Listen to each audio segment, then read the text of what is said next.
the number of bomb attacks in Mexico growing? Could those explosives be coming from the Middle East? And could they be U.S. bombs left behind in Afghanistan? Thank you for joining us. I'm Jami Virgen with Sinclair Broadcasting for another edition of Immigration Crisis, the fight for the southern border.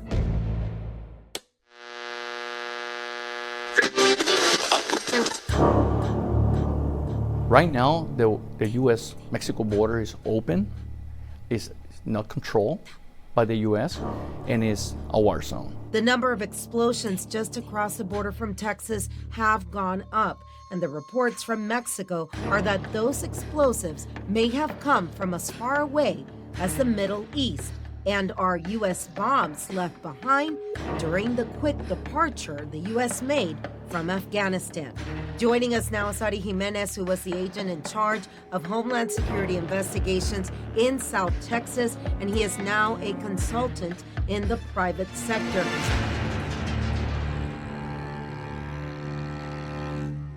Ari, what is going on at the U.S.-Mexico border? Yes, Jamie, as we spoke before, in the last 18 months, we have seen an increase of explosions. Yes, explosions happen in Mexico by the cartels. Since 2015, we've seen them, but it was more of the exception. Now we have seen vehicle-borne IEDs. We have seen more IEDs on the side of the road intended for the Mexican Marines and other law enforcement officers.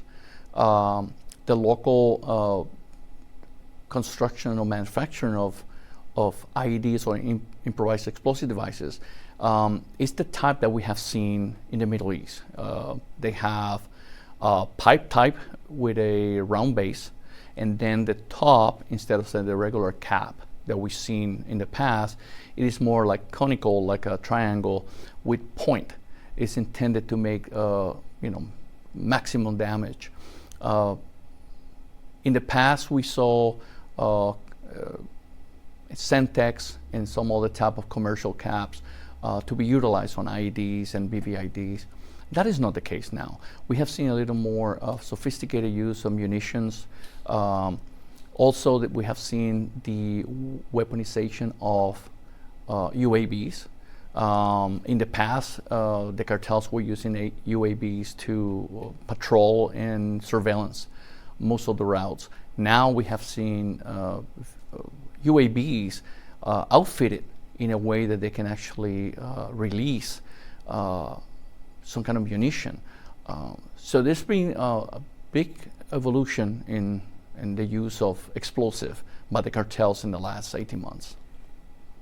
Where do you think they're coming from? I did read some stuff that was saying that some of it may be coming from what we left behind in Afghanistan. So, as you know, when you talk about the withdrawal from Afghanistan, it depends who you talk to. The number of munitions, armaments, and equipment goes into the billions. If we utilize the U.S. Special Inspector General for the Reconstruction of Afghanistan, a U.S. government entity, they estimated that about $7 billion of new equipment was left in Afghanistan, in addition to the $18 billion of military equipment that we have provided the Afghan National Army.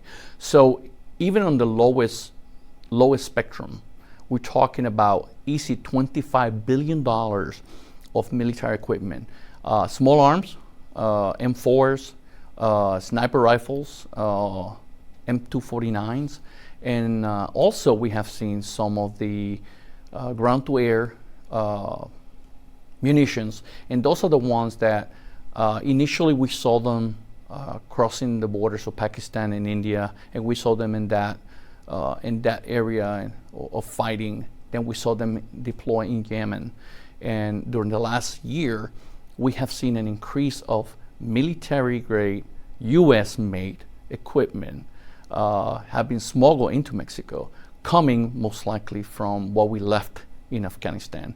And those are the type of equipment that we see the most being utilized now by the cartels that are fighting to control this multi-billion-dollar industry. I think some people are going to be scratching their head going, how in the heck did Afghanis get into communication with cartels to sell? So we knew that ISIS and the Taliban utilized all the equipment that was left. You can look online, you can see the videos of the equipment leaving Afghanistan, going towards Pakistan, India, and going north also. Many of these armed dealers are taking that equipment and smuggling, just like we see the smuggling of precursors for fentanyl from China. We have seen the smuggling of weapons in merchandise in containers from China, from some other parts of the world to Mexico, and this is how they're bringing all this armament back to our backyard. I mean, crazy. How concerning is that for you when you're seeing these explosions and you know that more than likely the stuff came originally from the United States through way of Afghanistan? And it's not only when we're talking about the armaments and the explosives, it's also the tactics. Unfortunately, in the process of leaving Afghanistan, we also left a lot of people, individuals that we, the U.S., train, former Afghan National Army members.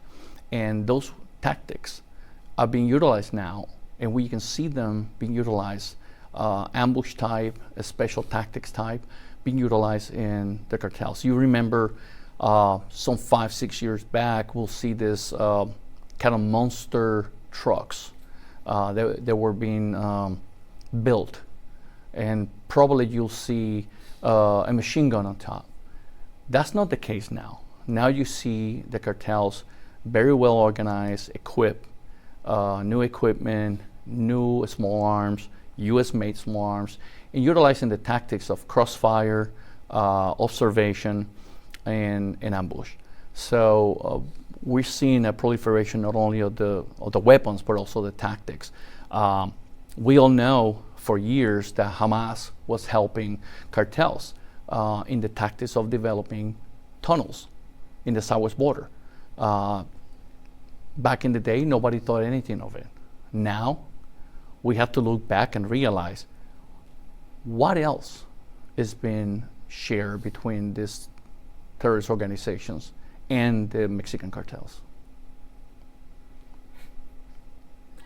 I think some people are going to be sitting at their house going, how in the heck are you going to keep this from coming across? Unfortunately, we're sitting in a moment in time where we do have an open border. We have a mess in the border. 80% of the Border Patrol agents are tasked with administrative jobs. So when we used to have 50 Border Patrol agents in an area holding the line, now you don't have 50. Now you may have 10. And 40 are back in the office working an administrative job. The other problem that we see with this, lately you can find the Department of Public Safety, the Texas Department of Public Safety, posted a video of cartel members, not only armed, crossing the border, protecting drugs and illegals. You can see on the video where they actually throw explosives towards the U.S. So we have to realize that we're about to have a war crossing our border. We all talk about the last 10 years about the war with the cartels in Mexico and how many people die every year in that war. And many times, every politician from Washington will tell you, oh, the border is secure. And what is it going to take? Is it going to take for them to finally cross over and continue killing people and use explosives in this side of the border? That's the question. But we do know that the Biden administration and the Mayorkas administration have tied the hands of Customs and Border Protection to protect the border, and of Homeland Security investigations and ICE, Immigration and Customs Enforcement, to remove those those individuals illegally in the country who are a danger to the community. How tight are the hands of your former agency right now? Because watching this is like my neighbor next door the backyard next door, they're blowing up stuff in the backyard. So I would pick up the phone and call, the police and say, come help me. Yeah. So your former department, how tied are their hands from truly being able to protect us from keeping those bombs and all the stuff that they're using now from crossing over into the U.S.? So one of the things that in the past we used to do is conduct complex criminal investigations in the cartels, in their networks, money networks, drugs, weapons. And the money is important because it funds their illegal activities. Right now, those investigations are not being developed and not being allowed because every effort of the administration, including the ones of the special agents, is towards backfill people at the border so they can process people coming in and administrative jobs. There's not such a thing as the willingness. There's no will to actually protect our border. It's not only boots on the ground, which we already talked about, Border Patrol not being able to patrol their areas, or Customs and Border Protection being overwhelmed with administrative job that they cannot inspect all the cargo coming in and understanding what is being commingled, health and safety. This is the reason why we have so much fentanyl coming to the country. It's a free-for-all. What else is going to come to the country? We talked recently about 169 individuals that were already identified in the FBI terrorist watch list. 169. 4 years ago, there was only 9. So why are we waiting to make a stand and say enough? We need to protect our border. We are all for legal immigration. And we have talked many times about 95% of the individuals coming to the country want the American dream. But that 5%, they're not necessarily ones the best for us. And those are the ones that keep me awake at night.